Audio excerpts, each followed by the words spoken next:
ambayo mtu wa karibu yako au wa pembeni yako, mtu baki, anaihitaji.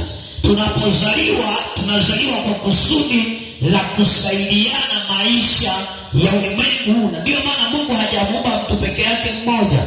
Ndio maana ametuumba wengi, kwa sababu angeumba mtu mmoja ingewezekana, lakini angesaidiwa na nani? Bwana asifiwe.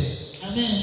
Na uumbaji wa Mungu jinsi alivyoufanya, ameumba wengine ni warefu, wengine wafupi, wengine wafupi sana mbilikimo, wengine ni wanene, wengine ni wembamba, wengine ni weusi, wengine ni weupe, wengine sijui ni maji ya kunde, wengine wana namna tofauti, wengine wana vitambi, wengine ni wana vitambi, wengine wako hivyo na vidole havilingani. Na kwa kadri Mungu alivyoumba mtu, ndivyo ambavyo anahitaji utendaji kazi wa faida katika ufalme wake, auone ukiwa ni thabiti mbele zake.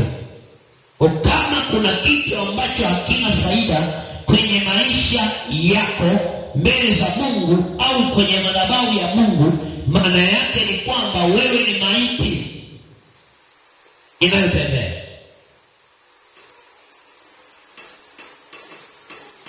Faida yako haipo kwa sababu hakuna kitu cha maana na cha msingi unachokizalisha katika ufalme wa Mungu.